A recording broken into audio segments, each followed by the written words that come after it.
Greetings. Are you ready? Then please, step forward into this virtual adventure in order to begin. Nexus is our legacy. Nothing here is what it seems. A lost paradise indeed. It's war, and it ain't gonna be pretty. Nexus has a terrible secret. Oh my. Wildstar. Adventure is about to get an ass kicking. There just ain't nothing better. Hello and welcome to another episode of This Week in Wildstar. This is episode 11. I am Jazzy, joined here today by my co-hosts Nuttz and Cabal. How you doing today, guys? Great, it's good to be back. It's been a while.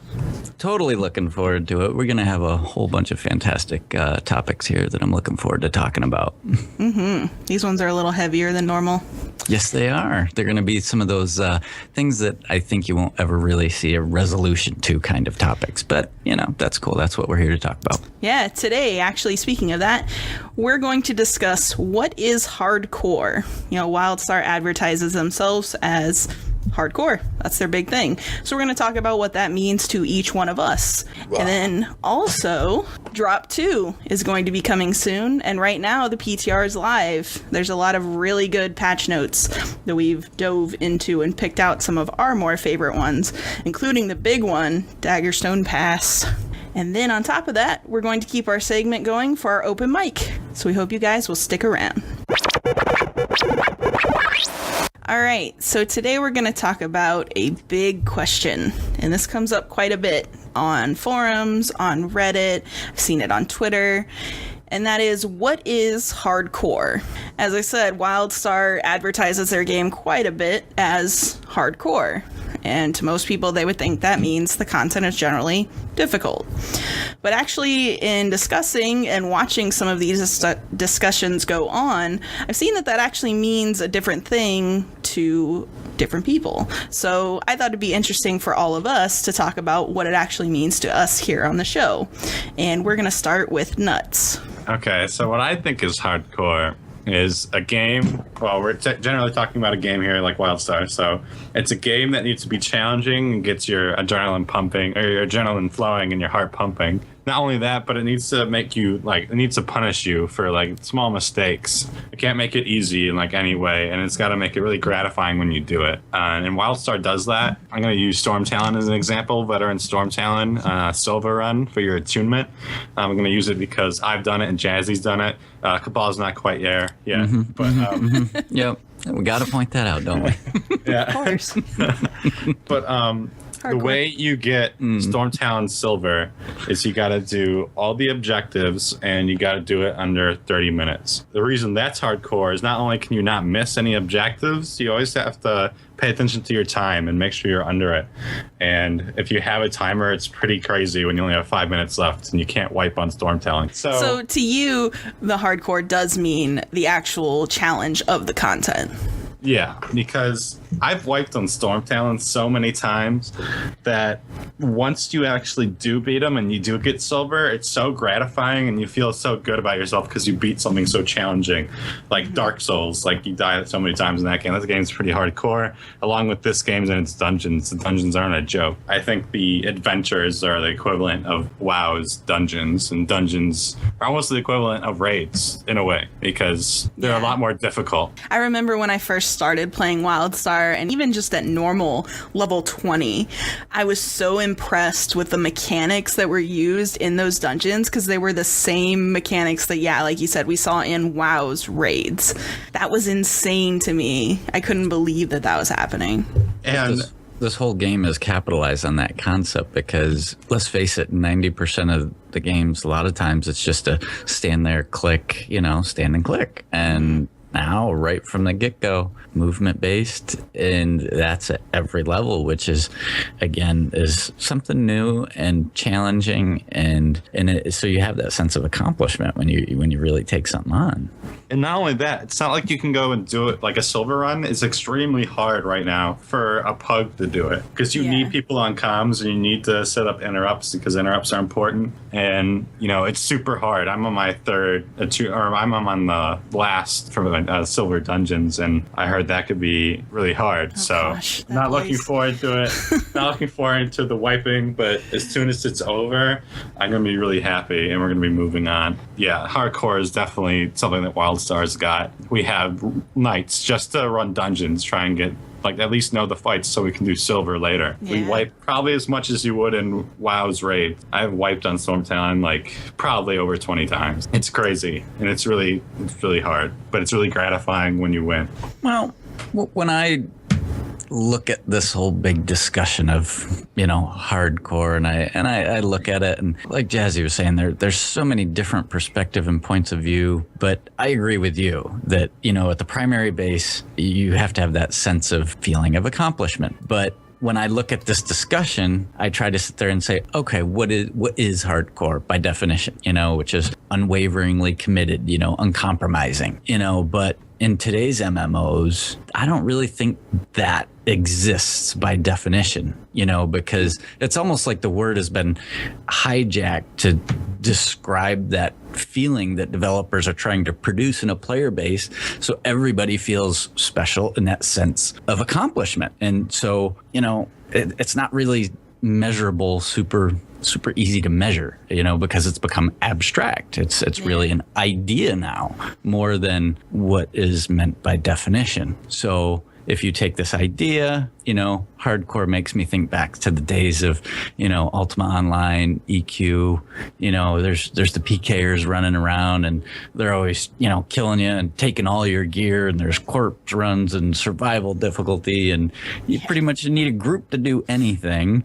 Even solo battling was a huge time sink. You would fight one thing out in the open world, and then you would just sit around healing and waiting, and everything was a time sink. Time sink was the norm. And I think that's where the MMO world has grabbed that idea of hardcore from. But so basically you're saying that the longer something takes, the more hardcore it could be. It seems like to me that's where it has originated, because people are, if you're putting in time, that time will equate to that sense of accomplishment. It kind of seems like we're also in a more civilized age of hardcore. Yeah, I don't think you could get people to stick around very long if people could take their gear nowadays. Yeah, I just don't see that happening. It's like a game is created and it has to have that niche for everybody now, for your casual player, for your semi-hardcore, for your hardcore, we'll call it hardcore, the people that want to put that time sink in that sense of accomplishment. And that's what I think Nuttz is referring back to. It's that big challenge of the dungeons and the raids and how difficult it's going to be. And, I agree with that. But again, I think we're more in a civilized age of it, because they're trying to sell a game. They're trying to make money. And at the end of the day, they got to fit everybody. Yeah, that's something that I was actually talking to a friend of mine about. These games have come quite a long way from where they used to be, that they the audience of the MMO in general has kind of grown up a bit. I mean, there's always new players coming in, but I would still say the average age range is going to be late 20s to, mid 30s on average. And those people are going to have families and jobs and things like that, and they just don't have a ton of time to put in, but they still want to be able to play the game. And either, unfortunately for the hardcore, on the other end, or fortunately for the company, those people make up a majority of a player base. So all of your content can't be this is exclusive and only 2% of the players will see it. Otherwise, you won't have a community. Exactly. You have to have casual players make up your game, or you're not going to have a game. I think that they have to really create those little groupings, because let's face it, we all have X amount of time that we have to balance in the world. And for these, like you said, more than likely the majority are, that late 20s, early 30s demographic, and things are going on, and they need to be able to say, well, I'm still going to hop on and I'm still going to play, but I can only do X. It allows them to do it, which is great. And I think that the MMOs today do a great job balancing it, but at the same time, I think for Wildstar, I think a lot of it is as much as they're using the term hardcore to, promote the game, they have to be careful that they don't shoot themselves in the foot with it either, because that can, create a negative. Yeah, Definitely. community Yeah. like you're starting to see. And, but now you even now hear Carbine using words like removing toxic gameplay. They're basically kind of saying some of these elite jerks that are going to call themselves hardcore, they're also calling that toxic gameplay now because these people aren't helping. They're being part of a problem, not a solution. They're negative.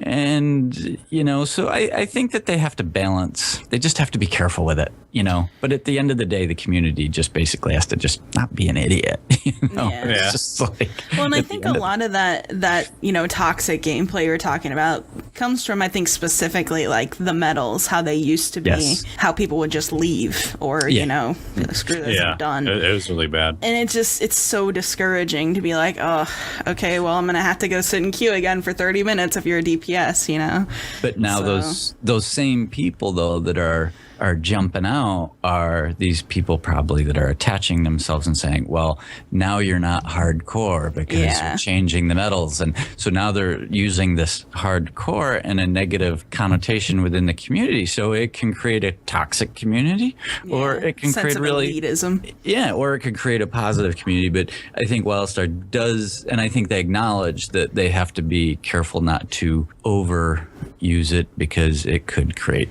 problems as we see. But, at the end of the day, I have to agree with Nuttz. And I'm super glad that they made it the way that it is, kind of. I think they did a pretty good job of balancing it. I'm glad they didn't make it easy, and they made it that the hardcore people, well, we'll say hardcore, and the people who are dedicated and want to get into raids that spend their time actually playing and not, like getting on like once or twice a week and wanting to do raids and actually get in, but the people who actually, try and are there every week with their guilds and, doing their stuff. I think I'm glad that they have it that way. I do too, and I think that the target group that they're hitting is hardcore. Those people haven't even really got to the hardcore part yet. I think there's not many guilds yet. Yeah, I think that hardcore is designed to be around the concept of raiding. And right now, people are still doing the attunement and stuff. And I don't think that's Wildstar's idea of their hardcore content. But you got these elitists that are trying to jump in and say, well, this is the hardcore and you're not hardcore enough and don't change it. But this isn't their hardcore content. You ain't there yet. That's for the casual players, adventures and stuff. Yeah, if they balance this out, I think what they've done is a great step. We've talked about that, but it can be negative. Yeah, and even with the medal changes, you still have to do all this stuff. It's not like they made it easier. Yeah, so okay, we've got obviously our takes on it. Where do you fall on this, Jazzy? I'm kind of in the same boat, really. I think that hardcore has to do with the difficulty of whatever content you're doing. I think that PvP can be hardcore just the same. That's the reason that they have, the ranking systems and, ratings and stuff. So obviously the people that are higher ratings are more hardcore, I think PvP is very difficult. I jumped into this world event thing or some, I don't know. I thought it was some raid thing we were doing, not raid, but like a dungeon thing. And it turned out just to be some big PvP thing. And oh my lord, I was not alive for 2 seconds. Every time I ran back, I'm dead. I run back. I'm like, you must have been on Farside. That sounds like the Farside thing. It was not a good thing. It was for those playing. I'm sure it was great, but I'm like, I am just fodder being thrown at the masses right now. This doesn't work. I'm really just amazed by how different that perspective is, though, for different people. Like, even the concept of saying the difficulty is what makes it hard. Okay, so some people think that the grind is what makes it difficult, or doing content quickly or doing it first is what makes it difficult or hardcore. And it's like I said before, I think that a lot of companies run into the problem, and I maybe kind of fear Wildstar might be pushing this way, so I'm a little worried. If the game is too hard, you won't have a large audience. I was talking to my guildies about this, and it's at the point where it's so hard that you can't do any of your dungeons with a pug group because they will fail more than likely. I've already seen people leave, unfortunately. Like, I love the game, but it's getting to the point where if you don't have a full group to do dungeons, then you're probably not doing dungeons. Yeah. You know, and once you get past adventures, you know, you want to do dungeons, you want to progress. Like, that's how I am. I'm usually jumping around Thade waiting for people to get on. And I could see why people are leaving. But I love the hardcore part of it, or, you know, the challenging part of it. But the fact that pugging is almost, you know, impossible right now anyway, until people start actually learning the fights, you know, it's going to be hard on the community. It gets I frustrating. think, the casual people, yeah. Yeah, for sure. It's definitely an extreme balancing act that they have to play, because I can understand that, if it gets so hard, you can lose the audience. But so you really have to balance it out with, am I feeling that sense of accomplishment but yet making progress? Even if I have to work hard at it, am I still making progress? And again, the dungeons aren't tough stuff, so, you know, I don't know, that's a very tough balancing act, but if they get it right, big success. And I think a big thing that a lot of people had to face that they weren't ready for is the fact that they're not as hardcore as they thought they were. Even myself, I thought I'd be better at some things that I was not, and it took practice to get better. I'm still not amazing, but I'm getting there. Definitely probably a few bruised egos running around. Yeah. Oh, yeah. And I mean, it's like you guys are saying, there's not that many people that are raiding. There's like a handful of guilds that have even touched the rating, let alone cleared it. There's only one guild on my server that has finished like the first boss. Yeah, I think there's like 2 or 3 maybe on our server that have done it, and one of them is one of the top world guilds, so that's that extreme hardcore edge. But again, that's that balancing act of, if they push too hard, they're going to lose their player base, and then in turn, they're not going to have their subs and their players. I think that Wildstar has always kind of expected that they weren't going to be one of those, like, you know, 10 million sub MMOs, you know. I think that they always expected and kind of knew, even if they didn't want to admit it, that they would be kind of a smaller sub game because of that. But they've always compared themselves with a basis of Eve. They've always said, as long as there was steady, you know, incline and subs, just like Eve on it, it's steady making profit, that they were good with that. They kept comparing themselves to that. I agree. I don't think they were looking for that, you know, massive burst of 10 million people, and that's what we're going to have, and that's what we're going to do, and we're just going to take over the masses.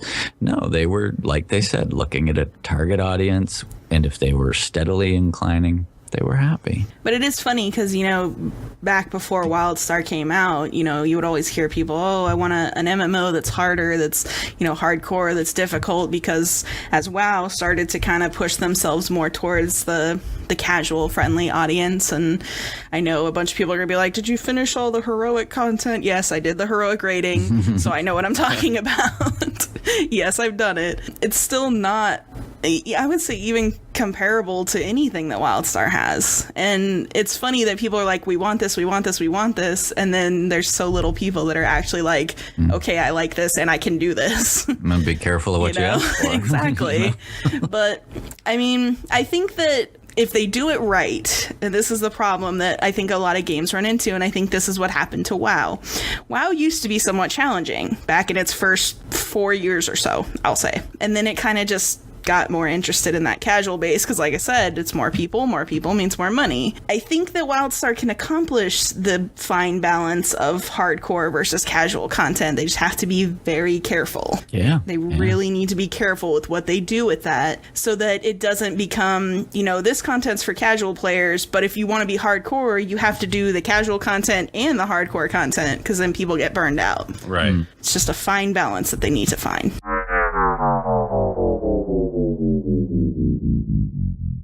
So our second content drop for Wildstar has hit the PTR, and this one is all about PvP. Hooray! This is Nuttz' world right here. Oh, yes. This is going to bring a lot of changes to PvP, including the ratings and the way that the PvP day and defense works as well.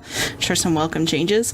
And also, the big thing that it's going to bring in is the new battleground, Daggerstone Pass. This BG is going to be available starting at level 36, And then at level 50, of course, there'll be a rated version of it. How this VG works is that players are going to use satellite uplinks to initiate airstrikes, and you can carry bombs into the enemy base, or you can drop them on people, including your own teammates. Matter of fact, you can take those bombs just about anywhere. Yep. And when I saw that in the video, I know that they were trying to be funny and joke around when he dropped them on their teammates. I'm wondering though if that'll make people just like come in and be like, la, la, la, la, la, drop on their team like all the time. I've had some trolls. I've had many of trolls on PvP that would just like grab the flag and, Waltalkie Temple and just stand there. Yeah, I've seen that happen, and that's what made me worry about that a little bit. But I think it'll be funny at first, and then I'll just get old pretty fast. Yeah, I'm worried about it, and I hope it doesn't become a thing, especially since they gave people the idea. Yeah, I was gonna say, you just open that idea up to so many people, you know what's gonna happen. Yeah, but what this VG is, 15 versus 15, so it's a little bit bigger than the ones we have now, and you can use mounts in this one. There's the part I like. I think that's a neat addition. Yeah, I'm glad. It's a pretty big map too. I saw it, and I kind of need it. Can you carry bombs while you're on a mount? No, they did make it so you could sprint and roll, I think, with it. Oh, so you actually go faster, unlike because people are going to have mounts, they said, which makes a lot of sense. So if people have mounts and they can just chase you down, they might as well let you sprint. So you can kind of get away for a little bit longer. You can delay the inevitable death that is coming to you. Yeah, maybe get the bomb off before they get to you. Blow them up. So some things that I've noticed, and I know some of them are going to be fixed and some things I hope are going to be fixed. Right now, I think I heard them talking about this, the damage in the PvP defense. Mm-hmm. Currently, the way it is now, your PvP defense, which is pretty much like the damage that's done to you and I think the CC, diminishing return stuff, caps at about 38%. The way it's working right now is you might get 3 or 4 pieces of PvP gear, and it's actually more beneficial to you to get PvE gear rather than getting more PvP gear. Yeah, I've heard that. Because you're not getting any more, benefits from the defense, from the armor, and you actually get more stats from the PvE armor, which is the way it's set up, and this is the way it should be, right? Because you don't want the same stats on PvP gear, so people could just run in with PvP gear without, working for the PvE stuff. But the way it is now is people could PvE and only have 3 or 4 pieces of PvP gear and be generally better. I know they're fixing that, which is awesome. I think they talked about that. They're changing the PvP offense to, I think it was, what was it before? PvP damage or something like that? Yeah. And now they're changing it to PvP power. That's what they're changing it to. They're changing it to PvP power for healers, because then now healers will be able to heal better, because healers weren't getting any benefit out of it, which is awesome. Oh, that's horrible. They weren't getting anything? Yeah, because originally it was PvP offense, so only damage you did to players, but now that's going to be PvP power. It's going to help in PvP for healers. Great. Another thing is they really need some sort of matchmaking system for arenas. I've done a couple arenas with some of my guildies, and right now the way it is you can be matched up with people who are already level 1800 or 1800 rating, got all the good gear, and some people are actually win trading, so they'll wait till like 4 o'clock in the morning and win trade with other people they know and basically cheat. Well, and another thing people are doing that they're supposed to address is they're going all the way up to 1800 and then tanking their rating on purpose and selling the 1800. They're supposed to be addressing that as well. I'm not sure. I think I read something about the way that the gear works or something like that. They're going to do matches based on gear rating. Yeah, they need to do that, definitely, because the gear is what changes stuff. Even though, it right now it doesn't scale too well, you still get that extra PvP, gear and stuff like that. And they're also changing the way that the rating works. So you'll get, instead of having, the tiers of 1500 and 1800, they're making it so you can get like a boot or your boots at level 1350 or something like that. So it's gradually gradually going to get more gear as you go on. Yeah, I think I saw that. So that's Even nice. out the gear curve, yeah. So that'll be nice. help. They definitely need that gear score rating thing so that you're not matched with people that have incredibly better gear than you, because that sucks. And then people can actually get it legitly, because as it stands right now, you probably can't get the 1800 legitly right now. Yeah, I've seen a lot of people say that they're really frustrated with it, and I mean, I can see where they would be. Yeah, But- and I'm glad they're going to fix it, because that's something that needs to be fixed. Daggerstone Pass, though, looks pretty fun. I was playing on the PTR earlier, and it was pretty fun. Nice. And in the future, if you ever see any PTR stuff that they drop off their live stream, they might mention it, or their website. Go do it. You'll get boom boxes. So that's pretty nice. Plus, there's a cool chance you can play with the devs, too. Yeah. If you like that. It's a lot of fun. One more thing I wanted to talk about with PvP that I hope gets addressed. I haven't seen it yet. The fact that for PvE, the best in slot weapon most classes is the 1800 weapon. Right. Which, coupled with the fact that you can't really right now, and then also like someone like me who's more interested in just doing PvE, I'm like, I don't really want to do that. Well, wasn't one of their big points the fact that they were gonna really separate the PvP versus PvE gear to be just and that flat was out different? I mean, yeah, well, the thing that they were trying to do is make it so PvE gear had more stat on it, as far as, tech or brutality or whatever. But PvP gear has the PvP offense, or well, now power and defense, so that you do more damage to other players and taking less damage from other players. Yeah, they were going to push the stat budgeting more towards those PvP stats. Yeah, but the thing is, with the 1800 PvP weapon, generally the stats are a lot better than any gun or any sort of weapon you can get right now. Usually it's the special that is really what pushes it over. So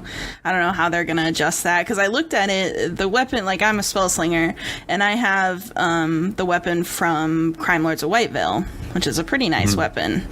The only thing that's better is that PvP weapon has one more slot, and it has about 30 more assault power, but that special is just so much better. I think it does like 300 more power or something every 3 seconds. I don't think so. I think it's just a special. But it does like 300 assault power increase or something like that over what I have. So that really makes it insane. I hope that gets addressed, that they separate the gear of each of those a lot more. Yeah. Or they increase the stats on current weapons or something, or make new ones. Yeah. So that we don't have to. It doesn't make people want to, go and do winch rating, because, Yeah, that too. I don't know for sure. That hasn't been really verified, but I've heard that they started to start banning people for winch rating, which they should. Yeah. Definitely. If you participate in anything that's exploitive, you definitely should be banned. You know what you're doing. But moving on to some general stuff that's going to change outside of PvP, we have some PvE changes.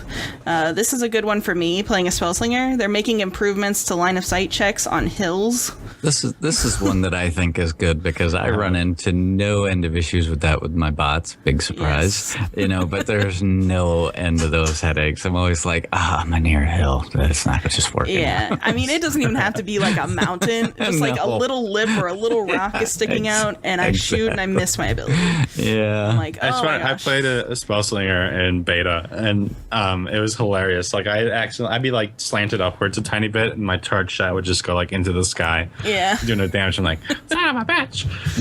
Yeah, I mean, but this will also help. There are some issues where mobs or players can shoot you through objects, and a big part of the gameplay in this game is that they're not supposed to be able to do that. Right. So it'll help that as well, which is good. Another art fix, they're going to fix clipping issues for various armors and body types. They did kind of put those body types in like right before launch, so I'm kind of not surprised that there were some issues. More art, they are optimizing spell ability effects for engineers, spell slingers, stalkers, and warriors. And speaking of engineers, just as a quick rundown to some of the abilities that you may want to look into the notes over that have had some small changes. Your Bioshell, Bruiser Bot, Pulse Blast, Recursive Matrix, Ricochet, Shatter Impairment, and Unstable Anomaly. So you may just want to take a peek into those for the engineers running around out there. And for medics, because we're talking about the PTR right now, we're getting our salvation medics. Generally, medics are considered to have really bad single target DPS, and it wasn't too great. And I mean, it wasn't too bad. They're increasing the range on Gamma Rise, which is our single target. They're increasing the target count to 3. We have it so every third cast of Gamma Rays is instant. They're changing it so every cast reduces the cast time by 0.5 seconds. So I'll start at 1.25, then 0.75, then 0.25. So generally increasing the DPS output because it'll be faster. Very nice. And also the instant cast doesn't work sometimes. It's bugged. Ooh. So yeah, I went on the PTR and I tried it and I was like, oh my god. Like it went so fast, it's like boosh, boosh, boosh. I was like, yes. I didn't even see that coming. Oh, it was really good. If we're gonna talk about all of our class changes, I'll just go ahead and talk about mine. For you spell slingers out there, we're pretty good as far as our damage goes. In PvP, I hear the we're bosses of PvP, insanely overpowered. So they're pretty good. Yeah, kind of glad I don't do that. But yeah, spell slinger change. They're going to change spell surge to be usable while you are casting again. They've gone back and forth on this like 3 times in the beta. They've changed it. I think it's a good thing. It'll definitely be helpful. I don't see any downsides to it. So yay, thumbs up on that. All right, so Malgrave Trail. They are increasing the difficulty of the creatures throughout the adventure. Oh. Increasing the difficulty, going up. Malgrave is the worst too. Takes forever. The one addition I liked what they've changed is with the dungeons now, they're going to be having the visible timer to show how long players have to complete the dungeons to receive their silver, gold medals, which Good. I think that's a great idea. I can see where it could go a little bit of both ways. I think there's going to be a potential slight negative impact, but I think as overall it's going to be positive. I think that information should not be a secret. I think it should just I mean most people that are working on it use an add-on for it anyway. Yeah, I just use my phone. It doesn't change the difficulty at all. It's the same time. No, it's just showing it just shows you and it teases you when you fail. Yeah. So I mean, because they like to do that when you die. Lots of teasing oh my in God, this game. you have no idea. Yeah, I've gotten mad at that guy before. I've gotten where I've turned my volume. Yeah, I've turned my volume right off. It's pretty funny though. Really? Yeah. I think he's hilarious, but sometimes it's like, dude, I'm gonna smash your face in. The caretaker. When I'm sitting there trying to do some content that's, too many levels over, and I keep getting caught up and dying and pulling aggro and stuff, and I just keep repeatedly dying, and sometimes I just go, okay, dude, that's enough. I can't take you no more. I bet you guys turn off the taxi guy too, don't you? The taxi guy, I don't like the taxi guy, but the caretaker and the graveyard guy are hilarious. I love some of the quotes from the graveyard guy. The caretaker. He's got some good ones. the caretaker, the graveyard's the caretaker. Yeah. He's got good ones. I mean, I'll admit they're good, but and they do your shoes. I know, but they can crawl under your skin, which makes it all that much better. Where you're like, really? I am gonna kill you. I'm not counting how many times you've died, but all I can say is it's a lot. Oh, what's the other one? Something like you have a knack for dying. Maybe you should make it more permanent or something. Oh boy. Yay. Completely off topic. I know. Anyway. All right. So, mousing over the portals to Sanctuary of the Sword Maiden and Ruins of Kel'Varath will now show a tooltip that will show you the appropriate level ranges and approximately how long the dungeon will take. Which I'm not sure how many people are visiting the actual portal entrances. But it's pretty nice. But that'll be cool if they put it in like the dungeon finder thing. Yeah, I agree. Pretty neat. Yeah. It's a nice little change, I guess. Another thing they're doing is changing the explorer path abilities. Yeah, and I made an explorer right now. And I didn't really. I had an explorer, and I was like, I can't do this. I can't explore the whole map without a mount right now. And yeah.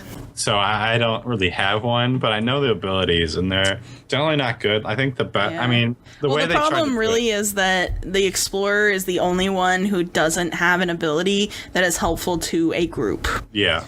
And I think the best one for raids and groups right now are definitely scientists and settlers because of the summons and the port to Wayne City and the repair bots and craftization. What they're going to change for the explorer to make it a group buff is a safe fall, which decreases your fall damage by like 15%, I think. and it'll be anybody who's in a group with an explorer, and you'll lose it if you ungroup, obviously. And then the final change that I've actually seen a lot of complaints about this, and I'm kind of surprised, but the level up voiceover will now have a higher priority over quests and other types of voiceovers. So if you level up while another event is happening, it'll play the level up audio over that, which those are pretty cool. People are mad at that? Or? Yeah, I mean, they have cool little things that they say, so I guess people really want to hear them when they're leveling up, but no way. yeah. When I hit 50, I couldn't hear my my level up voiceover because of a quest. Yeah, So I think I had that happen too. Yeah. So I actually appreciate that. Before we move on, we got to address one very, very critical general change. You can no longer /follow if your target is dead. Just saying. Can't good. do All it. these things, people playing with the dead people. I know. Why? I like their little funny things that they put in there. They also had it where you could follow enemies in PvP. You know Yeah, that? I was gonna say something about that. That's actually another change that they're putting in. Yeah, they made it so you can't. which Yeah, is or they nice. I might didn't have even already know put that in. Actually, I didn't know you could I think anyway. they hotfixed that. Yeah. I thought it was pretty funny. And now we come to our open mic section where we talk about whatever we want to talk about. And we are going to start with Cabal. Gas prices, man. Gas prices? No. I'm not talking about gas prices. I'm going to go over, there's a few things I want to touch on. You know, one of the things that Wildstar is adding is the Ultimate Proto games, which this goes back to our earlier discussion of this whole hardcore and toxic gameplay, and it's just one of these steps that you're going to be seeing Wildstar taking. This whole thing is in the PTR now, but when they release it, the design is going to be for this to have a normal mode for level 10 characters, which is going to be the idea behind this Ultimate Proto games is to teach players the basics of healing, tanking, interrupting, etc. These basic game mechanics, which Wow, that's neat. are gonna it's gonna make players better. So it seems like Wildstar is slightly reducing the load to a degree off the community to teach players to play, but they're taking steps also to teach people to play. So I just thought that the Ultimate Proto games is going to be neat. Are they going to have like a veteran mode of that? Or is it going to be just for level 10s and teaching them? Right now it's on the PTR at a veteran level. So, but when they release it, you know, into the game, it's going to have a normal mode for level 10. So, and the idea behind it is supposed to be, you know, pretty lighthearted and fun and that sort of thing. So there's a little bit behind it. So it ought to be creeping me out. It sounds kind of like the proving grounds, like what WoW had, basically. Yeah. Like it teaches you how to play your class for whatever you're doing, which will be good. Yeah, I was actually in a level 20 dungeon on my Esper the other day, and there was a guy, the first trash mob we pulled, that's right around the corner in Storm Talon.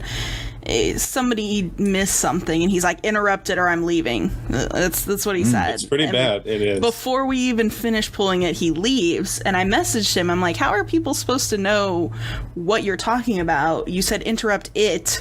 They don't even know what it is if they've never played the game. And he's like, LOL, I don't care. I get an instant queue. Like, that was his answer. He was a tank. See, that's So stuff like that, I hope, can be avoided. Yeah. Granted, the guy was probably just an asshole. Yeah. More than likely, sounds like it. But, you know, I just think it's neat that Wildstar's taking steps to it'll help teach people players. learn. Definitely. Because everybody has to start somewhere, and if you just have a community of jerks, well, you ain't gonna get much out of it. I do have a link to that in the show notes if anybody wants to check it out more. The other thing that I wanted to touch on, as always, is engineers. Bots. You know, just a tip. I'm sure there's probably a lot of people that are using this already, but if you're not, just something to throw in there to make your gameplay easier. I use it. It makes life so much better with your bots. Make sure you bind your pet commands to your keys. And a quick way there's a link on how to do it in the show notes, but real briefly, in order to do that, just bind your bot commands. To do this, just go into your options, key bindings, and you're looking for primary pet action bar. Slots 1 through 6, action bar will be attack for whatever key you set it to. This is the next one's your most important one. Stop, return, whatever you put that in. So when they go off or they just disappear or they won't, you're clicking them and you're telling them to do something and they're not, you can hit this one and it's going to basically reset it, which that one right there, if there's anything you bind that one. I did a stream the other night and I was playing my low-level engineer in a battleground, and I think I spent like 90% of my time screaming, "Where the hell are my bots?" Yes, it happens so much. And those people that play engineers know. So, I mean, but if you don't do this, make sure you really go and do it. You'll save yourself a lot of headache and grief and frustration. You know, bind key 3 and 4, whatever you choose, is dismiss and move. But that one to get them to stop and return is just save you so much headache. I'm gonna have to look into that. Yeah, it's before I throw my bots out the window. Yeah, it's worth its weight in gold. I use it all the time. It's just whenever I'm like, where's my bot? Or I'm clicking and no bot, I just hit it and off they go. Or I'm just dismissing them outright almost, unless there's another encounter right there. We have a guy in our guild named Struggle who's an engineer, and he's pretty much our like best DPS because he's an engineer. And it's funny because his bots will always pull mobs when they're wiping. We're like, oh yeah, like always yelling. I'm like as a joke because we just like that.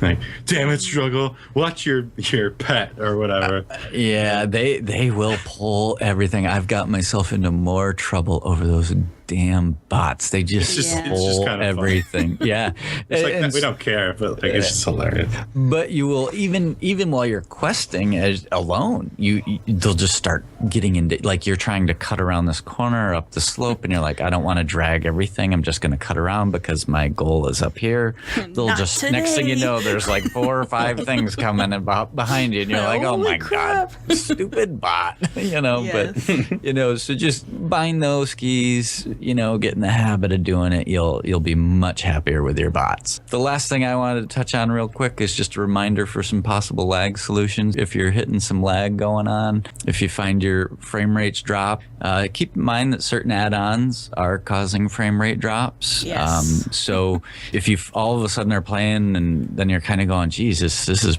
kind of bad versus the other day or whatever, you can go through and kind of start trying to disable some. Certain ones are known to be more culprits than others, and go through and just kind of click some of them off, and you may find all your problems with lag taken care of. Another thing too is keep them up to date, because out of date add-ons will lag you like crazy. A big add-on that I found to give me a lot of lag, and I know a lot of people use it, is the BG plates. Like that add-on, when I turn it off, I actually started using a different nameplate add-on called N Prime. BG, when I got rid of it, I got about 15 FPS increase when I stopped using it. So I'm not sure what it was. It could be just my system didn't like it, but yeah, like he said, there are a few that are known to kind of pull more. Usually the ones that are tended to pull and cause frame rate drops, if you're kind of curious which ones are potential culprits, or the one that are reaching out into the game and having to pull a lot of data, from your surrounding environment, even if you're not using it and you're just maybe just questing and it's a function you're not using, that add-on is still reaching out, pulling all that information. And so if you go to access it, you have it. But when it's reaching out into the world like that, those are the ones that are generally that you want to first look at, but they can be other things too. Speaking of add-ons, there's some add-ons that I think are almost like cheating that Wildstar actually lets you use. There's one called Tap That. Have you ever use that? I knew you were going to say that. Yeah, I have Tap That. And basically what it is when you get those little events where you got to press F or whatever, like tap F real fast, or it does it press for it a certain you. time. It literally does it for you if you get a tap. Or any of the F sign-in ones. says. Oh, it what Simon Says for you. Yeah, it does both. I mean, those don't affect like PvP or any sort of like combat stuff. Yeah, it won't do any of the like press and hold for like CC stuff in PvP. Yeah, but it only does like the rapid tap F or press and hold or the Simon Says stuff or press at a certain point. I actually listened to one of the devs talking, and they actually, made comment on add-ons specifically as that, and they said their stance on it was that if you don't want to do Simon Says, they don't want that to be the end of the game. It doesn't break the game. It's Did you guys do the one in Farside that Simon Says? I used the add-on. I did. Yeah, I did it all legit. No. And I had to write it down on paper. I was so into it. I was like, I'm gonna get this. I don't know what I get out of it. So here's the question: is it legit if you wrote it down on paper? Yeah, it's kind of the same difference. You're copying it. It's not memory. But I'm working for it. I'm working for it. You're working for it by writing. I had to download the add-on. Okay, that was work. I had to go out and look for it. But I get what you're saying. I mean, I can see where some people might not like it. Like me personally, I hate the add-on steer. I hate it because I feel like it makes it so people like it's one of those add-ons. Like if the game decided whatever it updated and that add-on didn't work for a couple days, like people wouldn't know how to play because they wouldn't know how to turn their camera when they move. Yeah. Like I absolutely despise steer or whatever the other one is for it. I hate them. So I mean, it's one of those things where it's like a personal preference, I guess, of what you think is acceptable or not. As long as Carbine's okay with it, who cares? The thing that got me to look into the Simon Says add-on was I was running I think it was an adventure, and somewhere in there was a Simon Says little panel that you hit. And I'm like, really? All this stuff is going on and you want me to sit here and Simon Says? I don't think so. So that was actually what made me turn and look to that. And I'm glad I got it now. I sit there and go, I don't want to do Simon Says. I did enough of that as a kid. That's pretty much all I wanted to kind of cover with my little spot there. Is just a reminder on the bots. And like I said, I got show notes to all that. So if anybody wants to go back and catch it later, there's a place to go back and look it up. How about you, Nuttz? What you got? I got some experiences and thoughts. So first I'm going to talk about dungeons and kind of how far I am. So my guild is working on our Silver Dungeons attunement, and we're currently, at least we have one group that's done Skullcano Silver, and we try and do it twice a week where we get all our people interested in raids and stuff. And I gotta say, you better know your stuff in those dungeons. They're not easy. I've wiped on, there's always one boss, and what I've noticed is the optional bosses sometimes are harder than the regular bosses. You know what I mean? Have you ever been the Skullcano veteran, fought the Tugga master guy, Stew Master Tugga? He's just, he's mean. I've got him down. Yep. No, I bet you do. He did a level 47. Does that make him super hardcore? I know, right? But he's hard. All the bosses in there are hard, and it feels really good when you work at it and you wipe like a bunch of time spending all the money on repairs, and then you finally, out of luck, get it and you get your silver attunement done, and it just feels real good. That's a great feeling. I'm all about that. Yeah. And it makes me never want to go do adventures again. Actually, those adventures can be really tedious, and especially with that new system. With the new system, yeah. And that's what I'm going to get into right now because I kind of feel sounded bad, good. Honestly. It sounded really good. Yeah, I like the idea, but I think what they need to do is every medal gives you a higher chance of giving you an epic. More epics. They said, okay, so I've had this conversation with people too, and they still hate me regardless, but what it is they said that they didn't intend for epics to be so oversaturated, so available from adventures. Yeah. They wanted epics to be epic. And we kind of talked about that last time a little bit on our last show, but this is kind of where they intended the epics to fall. They didn't want them to be so readily available in the adventures and the dungeons, in both, because they wanted that stuff to be more stuff you get from raids. Yeah. Because if you look at it, the 20-man, you get epics. The 40-man, you get the orange ones, which legendary, whatever. We'll all call them that because that's what we know them as. But you get the oranges, and they only come from those two places. Okay. So I think what Cabal was saying last time should hold true too. I mean, really, maybe you shouldn't get any epics from those. You should just get really good blues. But I think the problem now is that first month, people got so spoiled. I mean, I myself, I'm only 2 pieces away from being fully epic, and I've only really done adventures. And now people are so spoiled that they're like, oh my god, the world is ending. I'm not getting an epic every single time. Oh my god, you know, like people are freaking out. Now, can this also, though, lead to that hardcore toxic mentality? Can this be a piece of it? Well, the way that they changed it is now that you're not guaranteed an epic, I don't think people will leave as much because I've noticed that. You always have a chance as an epic, not you know, only a it's goal. not a guarantee anymore. It's a chance, so people will stay all the way through and finish it just for There's that always chance. a chance. Yep. And that was the problem. I will admit, though, that maybe they should tweak the numbers up a little. I think they should because I've heard people say, like, in 50 runs, they've seen 2 epics, and that's a little ridiculous. Yeah, because I mean, like right now, some of the epic gear in adventures is best in slot for some classes, and if you're running, you know, spending all your time on adventures when you want to, you know, progress to or dungeons and, you know, smash your face in the keyboard and that, like you want to have the gear for it, you know. But I mean, the thing like of it too, even Carbine has said, you don't need epics to start the raids. You don't have to be all epiced out, and people are still again in that mindset from other games. WoW, probably the most horrible culprit of this,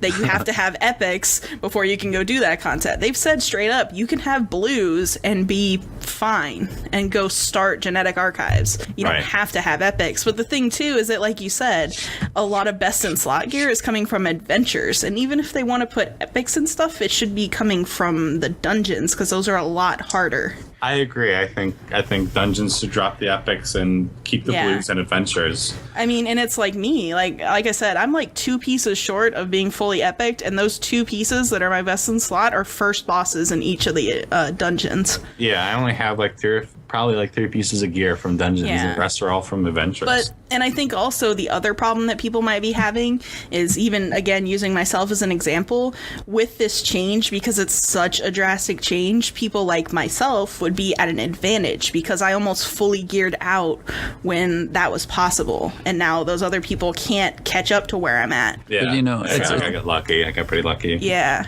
But it's almost like, you know, the whole name change debacle. You know, at some point you got to draw the line in the sand and say, we're going to make the change. I don't think you should get any epics from adventures, and frankly, maybe a chance in the dungeons. You know, I think the system would be good in dungeons. That should be, you know, raid gear. Yeah, definitely. I think more so after seeing this change, I kind of agree with you a little more. Last time I didn't so much, but now I can see where they're coming from. But the problem is that people are just spoiled now. They're just so used to that, and now they're freaking out because of this. Yeah, so. But the line's got to be drawn in the sand somewhere, and say, you know what, we're making the change, and unfortunately, some people are going to be in a better scenario, such as yourself, and others are not. But that's. You know what? I don't know. I mean, when the next like tier of content rolls around, we'll all be in the same boat. I mean, it's the same thing like we were talking about earlier with the PvP stuff. There's people that have, you know, essentially cheated their way into 1800 gear, and now they're amazing. But when the next season comes out and they put all these changes in, it'll all even out in the end. You know, it's just people got to have patience. They're working on everything that they can. So, like they say, it's a continual balancing act. Yeah, exactly. You know? So I got like a couple more things, and I think one of the things were my thoughts on the strain patch. I don't think we really talked about that. It's been a while. No, we haven't got to talk about it since it went live. The way I will describe it is short and sweet, because it wasn't very long. It took me like half a day to complete all the quests. It was pretty easy. They added daily quests with the 20-man stuff, and you can also go kill the Alonia person that we talked about before every day and get a chance of an epic. And Scorchwing. In the tree. And, you know, it was nice. I really liked it. I go there to farm stuff all the time. So, I mean, it was really nice. I liked the story behind it. It looked really cool. And I like the music, too. It's pretty good. That I definitely got. I love Jeff Kurdnacker. So good. I love all the music in this game. Yeah, the music is great. For me, like the strain stuff, it was the same thing for me. Like, I hate to say it, but I kind of thought it'd be a little more than what it was,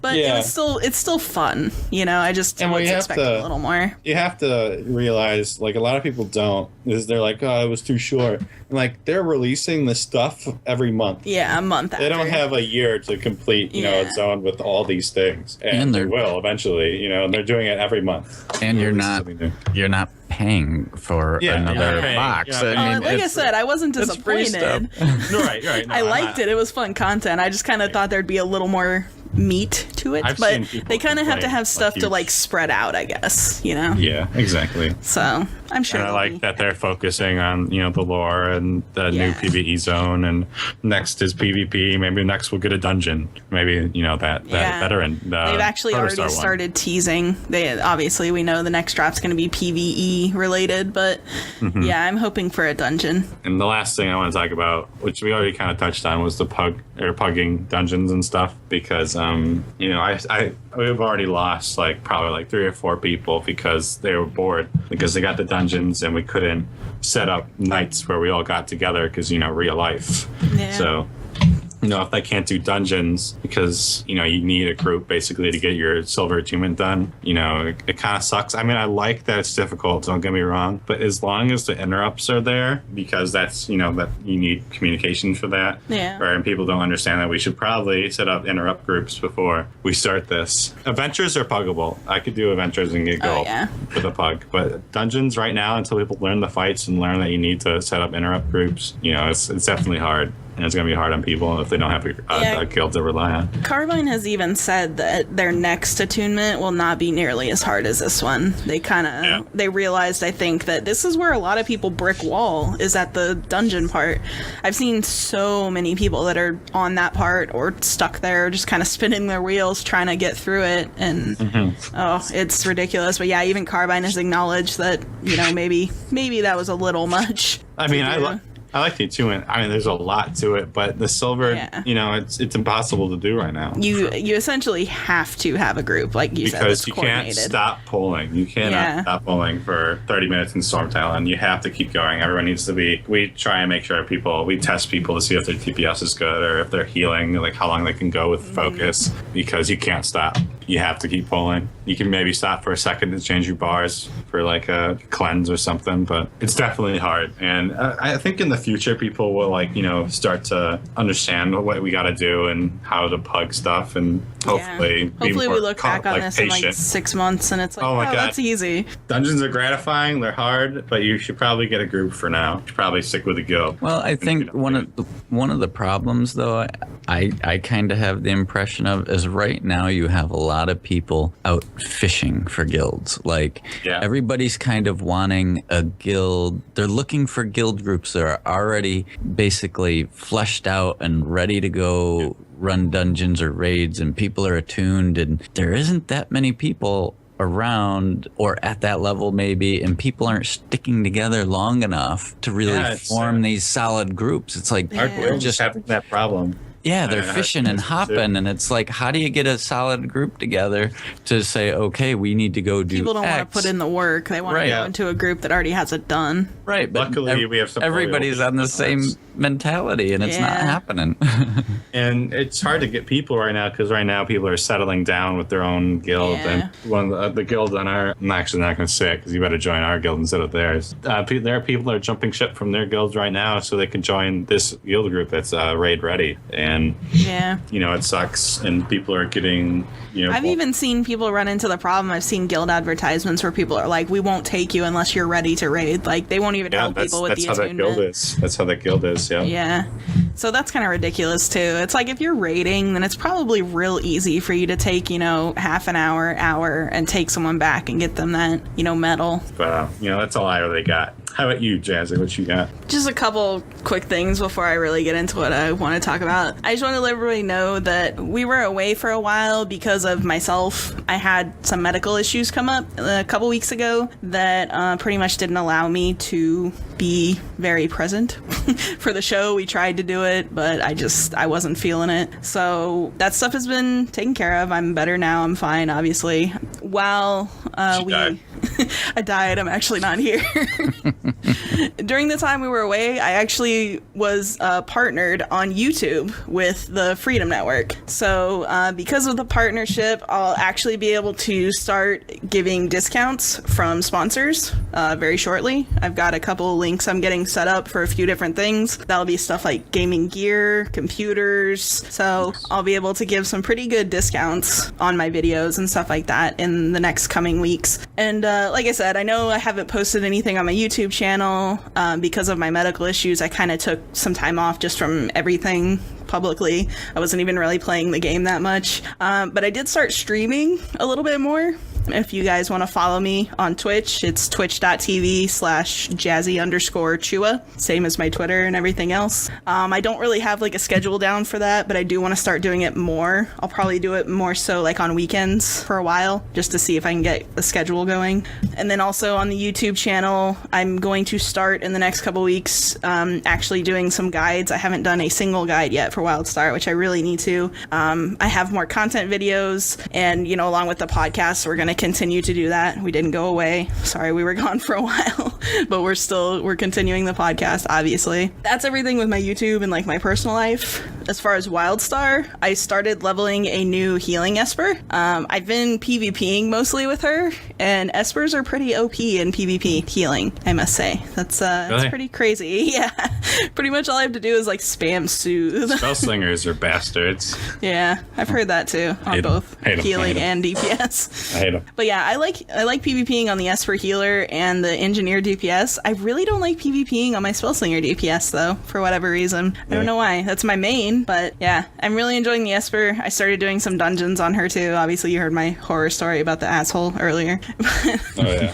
Yeah, that's fun. I've been leveling that, and then I have a medic and the engineer that I've started leveling too, so I'm kind of leveling all three of those. I won't play anything that can't be a Chua, so you won't see a stalker or a warrior from me. Sorry. All Chuas all day. That's all I get.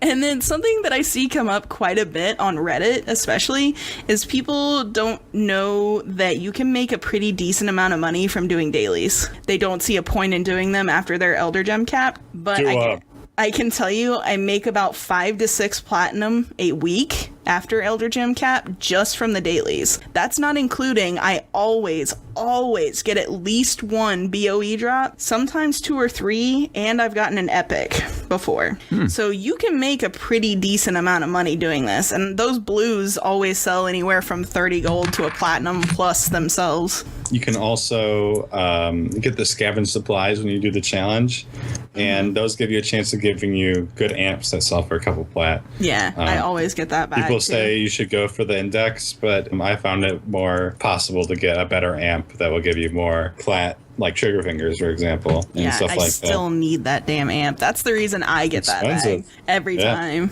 Well, they're about to nerf that one too, actually, speaking of. Yeah, they are. I think they're going to make it vendorable, or like you can find it at a vendor, or... No, they're going to nerf the actual ability. Yeah, it's going to like make it so it's not as good for support, I think. Oh, okay. Yeah, so they're trying to make some variety in the Spellslinger amps, I think. Going back to what Jazzy said, I found 2 BOEs yesterday. They're both the same thing, called a Berserker Aegis. And the first one I found sold for 5 plat, the other one sold for 3. So, you know, those epic things, like if you see a rare spawn, kill it. You know, it's all, you know, good stuff. But yes, do your dailies. It's worth it after the Elder Gem cap. It will make you decent money for doing like nothing. It takes like an hour and a half to do both ends, maybe. Did you guys, what do you guys spend your Elder Gems on? I've just got an ability point today. I bought a couple pieces of gear, and I bought the highest end mining thingy. Oh, I gotta get that, yeah. And for and this is another thing actually that I want to address now that you reminded me. People keep saying there's no point in buying those. The point in buying those is that it makes it mine the stuff in 3 seconds instead of 6. It cuts the time in half. Like everybody I see talking about it, they're like, it's not even worth spending the Elder Gems on, which, I mean, that's relative. It's whatever you think it's worth, but it does have an effect. There's a reason that it costs Elder Gems. Yeah, so. and like for me, farming, I farm like a bunch every day. I go to Grimvault. Me too. Just, farm stuff, and that extra 3 seconds, or might suck. I don't have mine yet, but I was dumb and I didn't realize the value of Elder Gems. So because I looked at all the gear, and none of the gear is good for CPS Medic, really. Yeah. And I bought the flares for the Manta Ray hoverboard. Oh yeah. And I have no one else has it because they're not as dumb as me, and actually didn't spend their Elder Gems on side flares. I bet.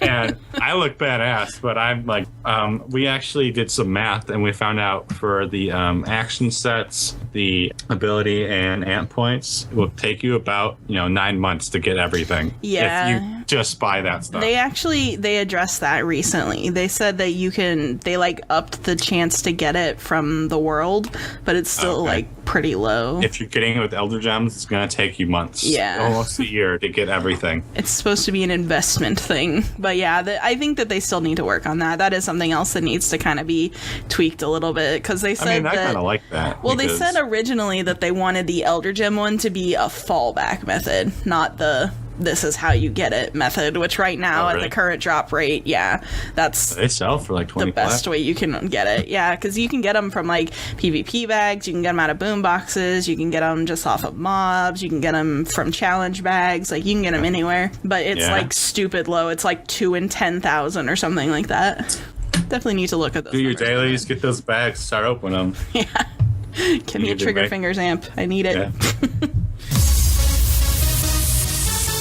All right, guys, that's going to wrap it up for us today. Thank you for listening to us once again. I am Jazzy, and you can follow me on Twitter at Jazzy_Chua. You can subscribe to Nuttz on his YouTube channel for reviews, playthroughs, and commentaries on lots of different games at youtube.com/Cluffy142. And you can follow Cabal on Twitter as well at Cabal_Macari. Remember to hit the like button if you enjoyed the show, and leave us a comment. Let us know what you guys think about all this stuff, and we will see you guys next time. Later. See y'all later.